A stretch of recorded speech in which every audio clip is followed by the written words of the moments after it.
So now we're going to talk about the second video and the second part of this initial course, and that is about moving on. Moving on is an integral part of planning towards weight loss. So if you have done the yesterday's plan, the previous video's plan, that is that you made a realistic plan on a scale of +8, there are two things which would happen. One is that you did what you planned, okay, and everything is good. And the other thing is that you didn't eat as per the plan, but you're still ready for the step 2, that is today's moving on.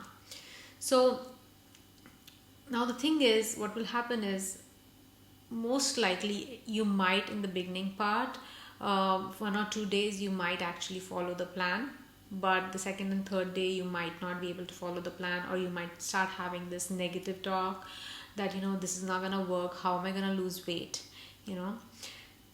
So suppose if that happens, you will come back to the same thing, because we all have a human brain, and the negative talk will start. Suppose you made the plan and you didn't eat as per plan, or you had something extra, or you overate or whatever, but you still want to know what next. This video is important. So once you make the realistic plan and you are today at a point where you're going to make a realistic plan for tomorrow, you're going to assess what happened today, and while we are assessing, we are moving on. So this is the most important part of your program, is moving on.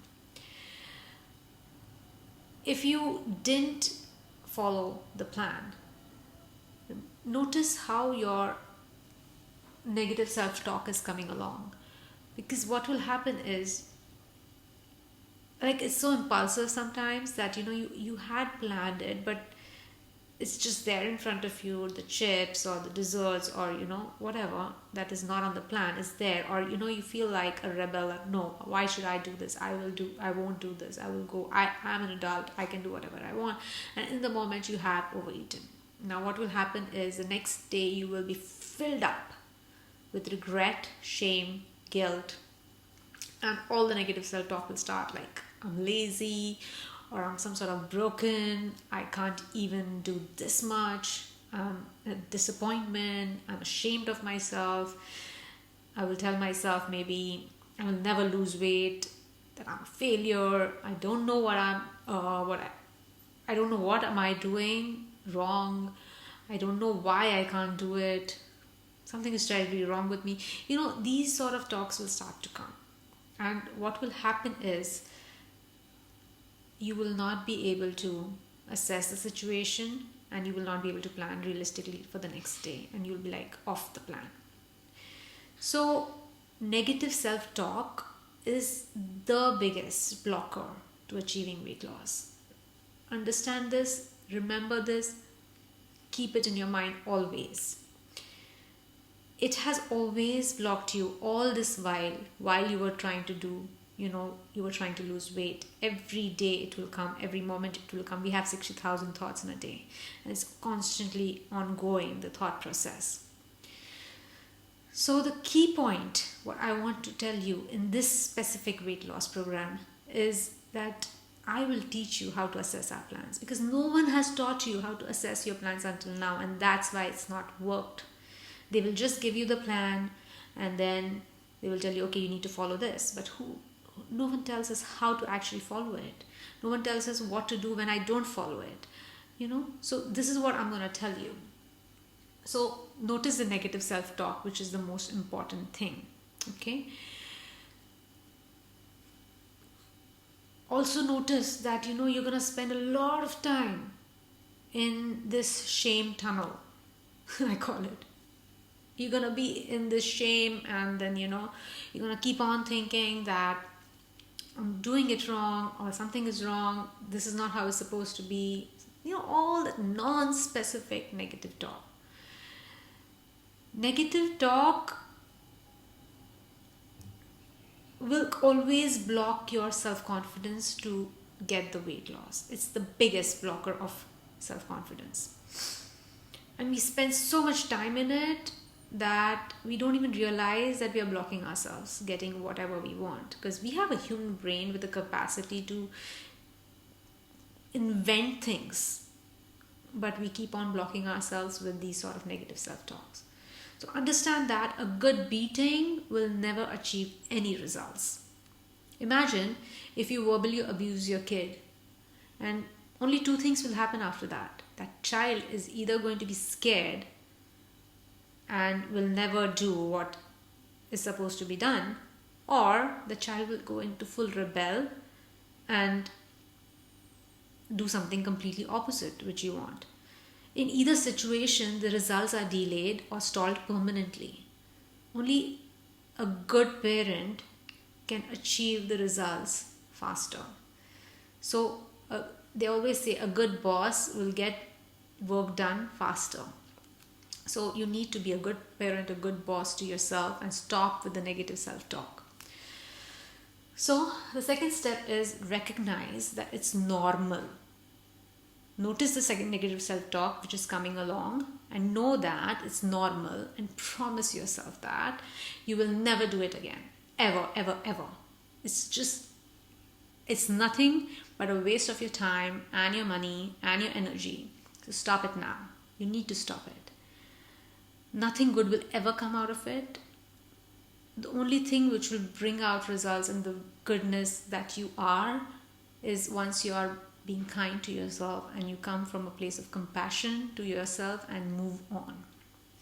So remember, it's normal to have this negative self-talk, but I will not do it anymore. Okay, so recognize that the thought is coming and just be like, oh my God, how mean am I to myself? Anyway, I'm not gonna do this anymore. Thanks so much, brain, for reminding me. And you move on and you do what you're planning. The third and the most important skill that you can learn from this is mastering assessment. Master the art of assessing from a place of curiosity, not from a place of judgment, not from a place of being mean to yourself and the negative self-talk, but from a place of curiosity and compassion.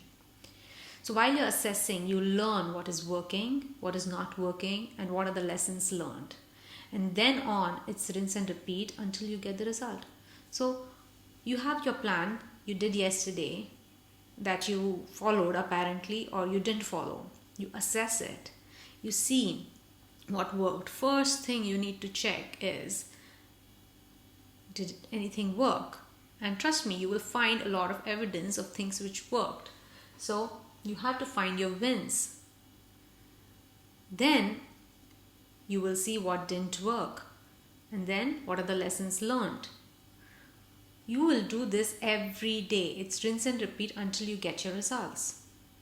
There is no self-judgment. There is no negative talk. Just curiosity and compassion. This is an experiment we are doing on you. It's like you actually become like a robot, but to become healthier, better, and just keep on growing or evolving into a better human being. Assessment is literally a skill which is a game changer. It can be applied in any part of your life. So when you are assessing, what it teaches you is, it teaches you how to be honest with yourself. It teaches you how to be curious. It is very reflective. It will reflect what is happening, what you did yesterday. It teaches you how to be more productive. And it's so full of questions that, you wonder, you start asking yourself, why did I do this? Why did I do that?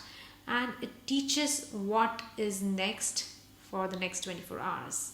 So when you want to change your plan, or you want to assess the situation for the next day, this is where it will happen. Plus it will stop the hopelessness, stop the self-judgment completely. Okay, so when you're assessing, the first thing that you need to see is wins. You need to show evidence to your brain what is working. That is the most important thing, because your brain is constantly going to that one thing which did not work. Okay, but it's not seeing all the 10 things which worked. So you have to write down the things which worked, what is right, and spend time here. This is the place which is important to keep you motivated for tomorrow. Find out what didn't work. Notice all the old thoughts which will come in of self-judgment. Notice them and show them the door. Say that, sorry, you don't belong here, just go out. I will not think about that. Remind yourself you're no longer the person who will torture herself with the negative self talk. It's no longer relevant. I don't do that anymore. I mean, why should I do it? This is my life, this is my brain. I will think of the great things that I am. Find lessons learned and apply them for the next 24 hours. And rinse and repeat. This is what you will keep doing. This is how you are onto your brain. I literally started my realistic planning with planning desserts, as in like mithai on my plans. It took me months before I reached a place where I don't have any more sweets, or maybe sometimes I have. So initially I never used to have sweets, by the way, but once I started depriving myself initially with all these things, what happened is I started wanting to have sweets. And then I started planning sugary, like all this sort of mithais. I'll tell my husband, bring this, bring that. I want a dessert. The dessert needs to be there on my plan. I want it. I know I will want it. So I started having that. And slowly what happened is, because I was having this conversation with my brain every time, this desserts eventually shifted into sweet fruits. And then I didn't even realize, when I stopped having the sweet fruits, I substituted with chocolate, and then eventually with dark chocolate to 90% chocolate. It's like my brain wanted it, expected it, and then eventually it went down to like nothing. I forget to even have chocolate, which is on my plan. You see? So that's how the brain will take over in some time, as long as you're having the right conversation with it. Yeah. Once you learn to lose weight this way, your life will change permanently. You will start applying this skill in other areas of your life. You will start building your life the way you want it. So we have this toddler brain in our mind which will never stop the negative self-talk. But we also have a parent brain who's supervising the toddler brain to tell you the truth, which can keep this toddler brain or the impulsive brain under control. Remember, every human being on earth is having this negative self-talk going on and on and on. It's basically to keep us alive and safe. That's what makes us humans. And those who don't have these negative thoughts are probably sociopaths and psychopaths. So remember, every time you have this negative self-talk, this is what makes you human. And don't dwell in it for longer, because if you want to produce results, you need to step out of it. So make a habit of doing this planning, realistic planning, assessment every day. Don't just plan. You need to assess it, because if you don't assess it, the plan is never going to work. Okay? So plan it, assess it every day, preferably do it at the same time. Habits are everything. Your brain will remember and start expecting it, and then it's just going to get easier and easier. Trust me, your brain will start working for you. You won't even have to do anything. So trust me, this will work, and I'll see you in the next video, and don't miss out on that one. And this is the good work that we will do to get ourselves moving and moving on.